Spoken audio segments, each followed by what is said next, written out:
Following protocol. That's fine. Time's your flight out. 1:45. Oh, okay. Yeah, plenty of time.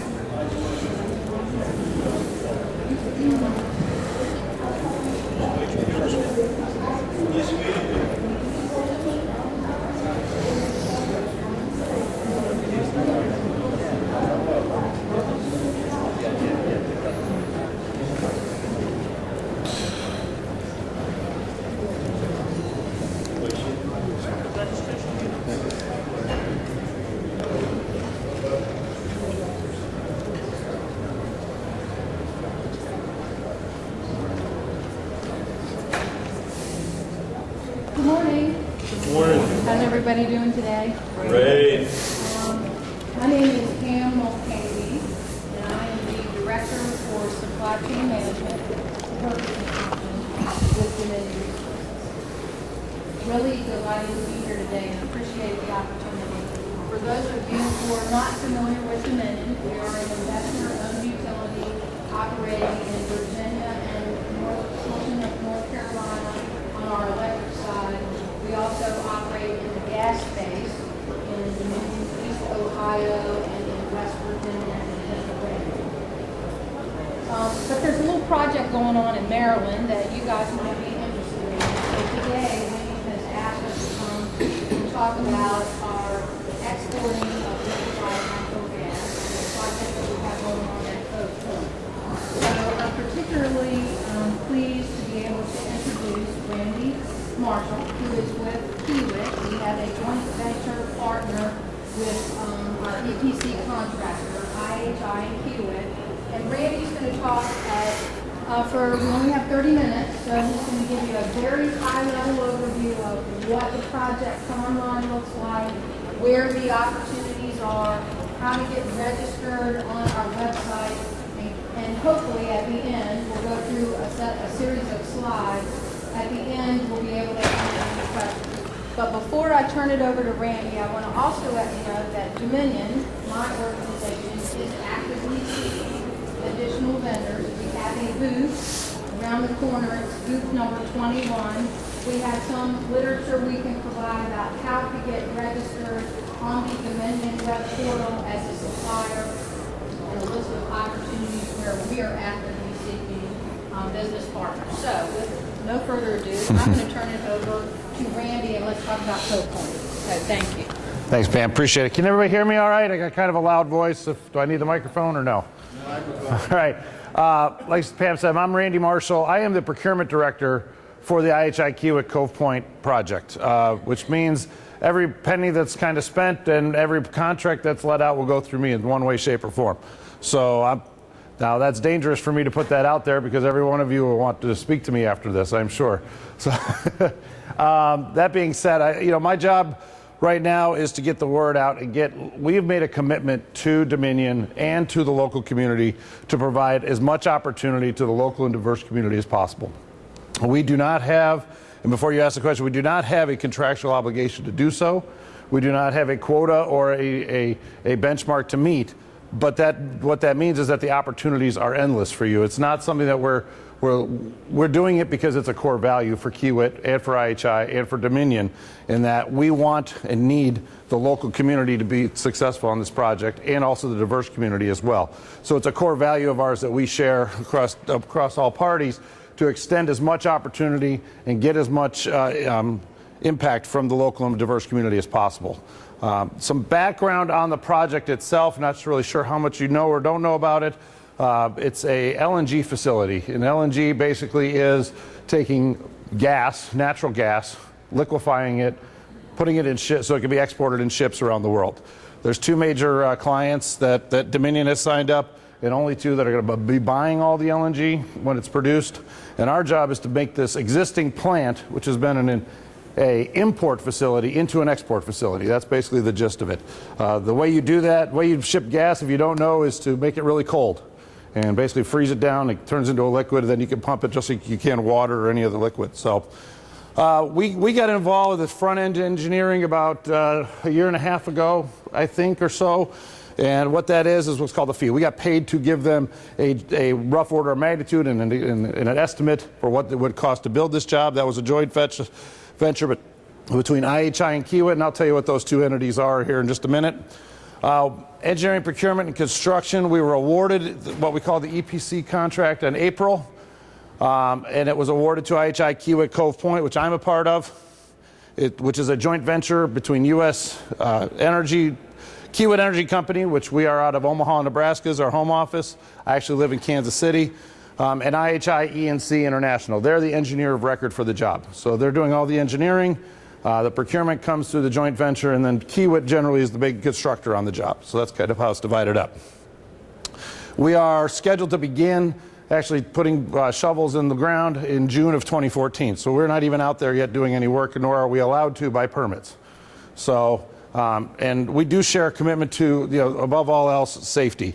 This project will fail if people get hurt. So Dominion, Kiewit, IHI, one of our biggest, our strongest core values is keeping people safe. So we do have a commitment to that, both on the job and external to the project. Go ahead, Pam. So IHI, just one of the joint venture partners, they're over a 160-year-old company worldwide, 27,000 employees. They've done this work before. They've done 3 other LNG type facilities in Gulf, Distrigas, and Sempra. So they brought the engineering expertise to the table for this project. They are, like I said, about a $14 billion a year company. They do engineering, construction in Houston. They have offices in Mumbai and other places as well throughout the world.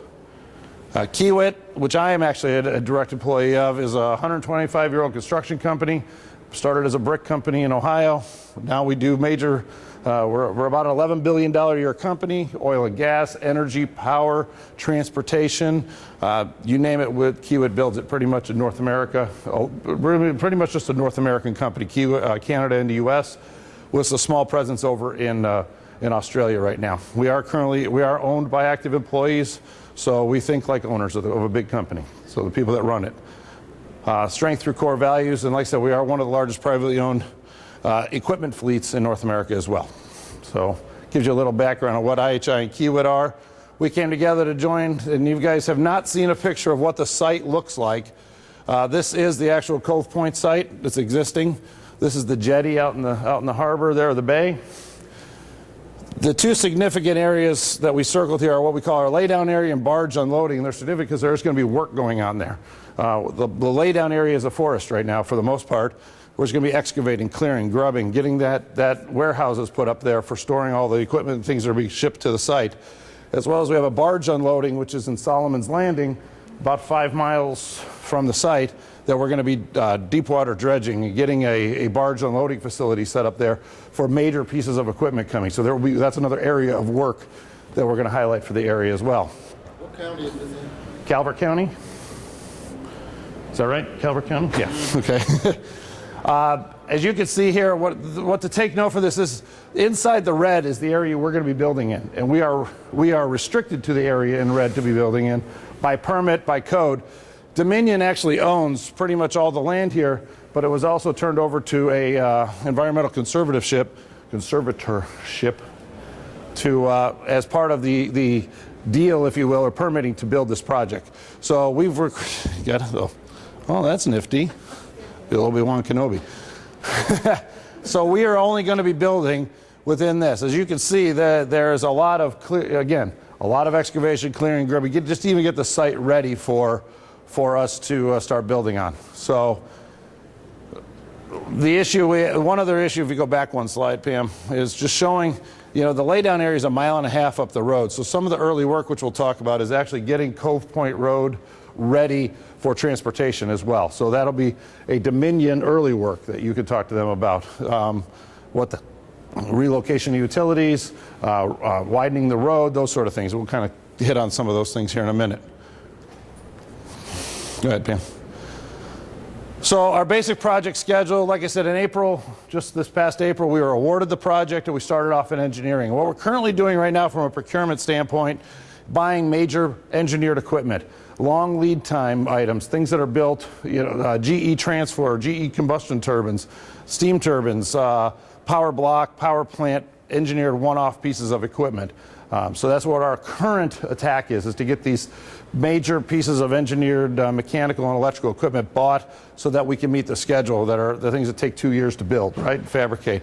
Over this winter is when Dominion will be working on their infrastructure improvements, widening the road, adding signals to intersections, fencing, things like that. If you go back one slide, right now the fence line for this job is called the restricted area, is all the way around the red, okay? So everything you see here is a restricted area. When we begin construction, the fence line of restricted will be moved back. So when we talk about doing fencing and things like that, that will be temporary fencing on the site to get the site open up and access to us for, and it's restricted by federal law. It's not an access requirement by FERC. So that's why we say that it's restricted. Again, we're going to mobilize in June of 2014, but what our goal is to have most of the buyout, the subcontracts, everything lined up by then. So we are doing a mass effort right now to get people under contract, to get goods bought with deliveries we require for our schedule. So most of my job will be complete by June of 2014, which is spending all the money, okay?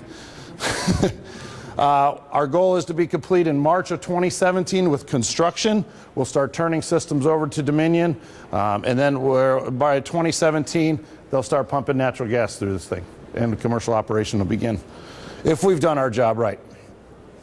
So these early opportunities we talk about available, FERC, the reason we cannot mobilize until June is the Federal Energy Regulatory Committee permit states you can't, and we haven't gotten it. We're working towards getting that.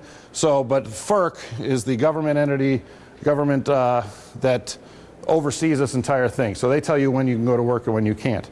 So, but there are opportunities going to be available for the local and diverse community before that, and that's going to be run through Dominion. And that's going to be things like we talked about, road widening, intersection signaling, fence building, those things to get ready for us to come in. And in that aspect, the Dominion website, I believe, if I'm correct, is where you want to go for the early work run by Dominion. IHI Kiewit has nothing to do with this early work right now, okay? So if you want to do that work, you got to get a hold of Pam. Booth 21. So so the bulk of the opportunities will actually become available after FERC approval. And what we mean by that is FERC approval, it's kind of, I don't want to say after FERC approval, because we're doing it right now. We're getting things ready to go. So when we get our FERC approval, we're going to hit the ground running. We'll have the ability to put in all the potable water systems and get the site mobilized, everything that's required. We want to hit the day we can go on a site, we want to have everybody else showing up with us and starting to get work done.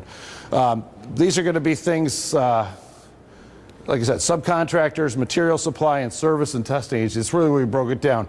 Unless you're, like I said, the engineered equipment suppliers, we can talk about that. But for the most part, it's going to be in subcontract work, material supply, which is bulks, commodities, all those things that we need to build this project, and then services, testing agencies, geotech, survey, things like that. So, go ahead, Pam. So when we talk about subcontractors, none of this is an all-inclusive list. So if you don't see it up here, it doesn't mean we're not going to need it. We talk about we're going to set up trailers. The trailer complex we're going to have is massive out there. It's going to be the 1.5 miles up the road. All the construction trailers, transportation. We're going to be busing everybody from our laydown area to the job site 1.5 miles up the road. So busing and transportation is going to be a big thing for us. Demolition, heat trace, insulation, fencing. As you can see here, this is a long list of things that we will subcontract out, and opportunities for the local and diverse community. So if you do these things and you do anything else you think we're going to need, we'll tell you how to get there in a minute. Material supply. This is everything from hammer and nails and wood through concrete, through you name it, gases, welding, sound panel, formwork, sheet piling, all this stuff we need to build this project. This is not an all-inclusive list. The list of things that I have to buy is growing every day. So what we're going to need and what we're going to buy. Some of this will be bought prior to us mobilizing. Some of these once we start construction, we'll be using this repeatedly. If you're a gas bottle or a cutting gas, a welding gas supplier, that'll be a replenished supply throughout 4 years on this job. So asphalt, pipe, you name it. If you're a supplier, we'll tell you how to register so you can sell us your goods. Services, we talked about this, testing agencies, barging, security, sanitary services, police escorts. All of this is stuff that we know we use and need on this job. So if you have catering, noise evaluation, I had a gentleman last week, I did one of these, said he was a graphic artist and wasn't really sure. I said, well, we buy t-shirts, signage, hats, that stuff happens on this project. So if even something like a graphic artist might have an opportunity to do some work for us on this job. All right, so the best way for you to tell us who you are, what you do, that sort of thing, is to go to the website. The website is right here at the bottom, www.onecovepoint.com. It can be the number one or it can be spelled out O-N-E. Doesn't matter, it gets you there same way. What you're going to find on the website is general information, first of all, on the project, who it is, what we're doing, who the owner is, that sort of thing. Points of contact for information to be on there. Opportunity, this is the biggest one, to register as a subcontractor or a vendor. The easiest and most efficient way for you to tell us who you are is the website. I can give every one of you in here my email address. It won't be efficient, okay? So we are compiling a list right now of everybody in the local and diverse community that wants to work, tell us who they are, through this website right here. We data mine it every day. There's if we can get to it, I don't know if we have Wi-Fi or not, we can show you what it is. It's not a long form, it's a pretty simple deal. That way we know who you are, what you do, and when the time comes for this work to be bid out or let out, we'll know that the first place we're going to go is the local community, okay? So this is the best way. We're going to keep on their information on upcoming bids. So we have a schedule. We know what we need to buy and when we need to buy it. We'll be posting on here the opportunities that are made available to you. You go out there and be proactive, tell us who you are, and then start looking at that for when these things come available and make contact with us so we know. And we're going to make every effort to make contact with you first. If we miss, which we will, you need to be proactive and get a hold of us as well, and we'll provide you access to that too. Go back, Pam, sorry.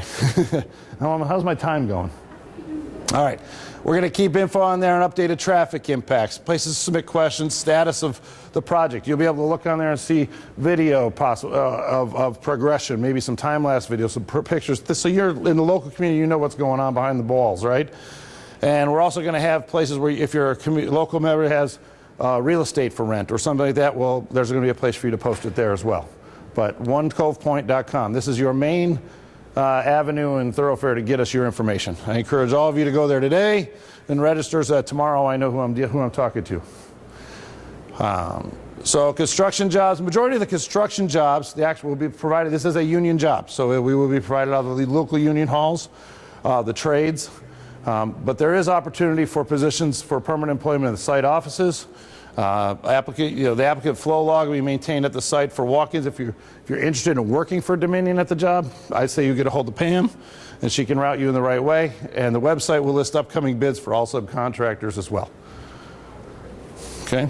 So when we talk about what kind of craft or union jobs this is what we're talking about. These are the boilermakers, pipe fitters, iron workers, carpenters. These are the people we're hiring out of the local halls.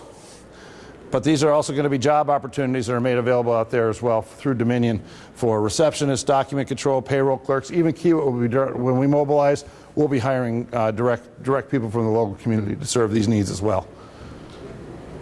This gives you an idea of when we talk about construction jobs, and this is really our craft labor force, what it looks like.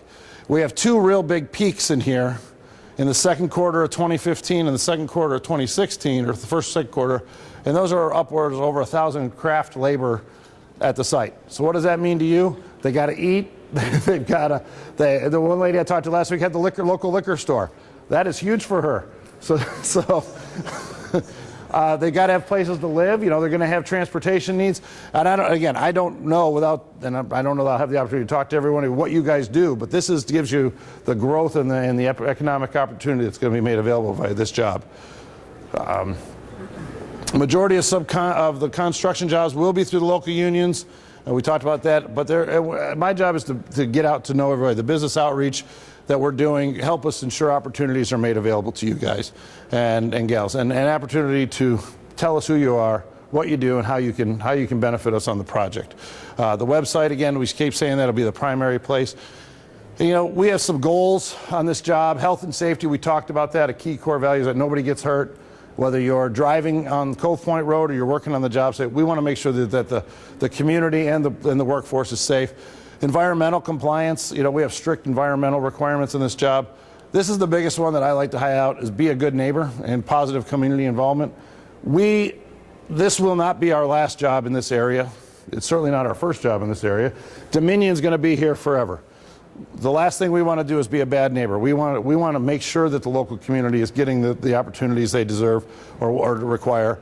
We want to leave a good impact. We're going to be doing a lot of outreach as far as with charitable events and things like that. We do make an impact when we go to a site. We're going to have, you know, 1,500 to 2,000 people here making an impact on the local economic community. Plus, we want to leave it better than the way we found it. So that's an IHI Kiewit Cove Point thing. We want to be able to a two-way communication. This is not the last of these seminars and things that I'll be doing. Make sure that we're an open book, so you guys can always find out the information that's going on. You know about the economic boost. You know that we're trying to provide as much opportunity as possible. And again, we talk about lifelong relationships. If you do work on Cove Point, it doesn't mean it's the last job you'd ever do for IHI or Kiewit. You know, we want to carry these relationships we build here further on into the next project and the next project. So tell us who you are, what you can do, perform, and we would love to do business with you for a long time to come. So with that, I can take some questions. We have some time. We have 10 minutes. 10 minutes. I guess what I'll do is pass this around so you can hear the microphone. Sir. Morning. Good morning. Does the site allow you to register as a supplier and as a subcontractor? Yes, it does. There's 3 different areas. You can click on all 3 as a supplier. The subcontractor is actually a little bit longer form, and that because we want to know about your safety record and things like that. As a supplier, really is what you do, and you know. And then there's also are you maybe weeby DB, that type of thing. So the subcontractor is a little bit longer form. Sir. Good morning. My name is Ralph. I'm the Director of Sales and Marketing at Apex Petroleum. And I'm ready to understand that the project is more than $1 billion estimated value. Sure. It stands to reason that many small businesses, MBEs, DBEs, might not be big enough to handle the bigger pieces of the subcontracts. And it would be good business for Kiewit to go with big subcontractors whom they already have a relationship with, whose performance that they do, they're already acquainted with. Are you suggesting to them that perhaps they can also use MBEs, DBEs, women-owned businesses, just to increase diversity and opportunity? Yes, I am suggesting that. You are correct that there are the scopes of work that we will be subcontracting on this job are large. I mean, well, I can't say they're all large. They range from small to large. Okay, let's put it an extra large. There are the scopes that we're dividing up for subcontract work can go from anywhere from janitorial up to major mechanical installation of some of the equipment.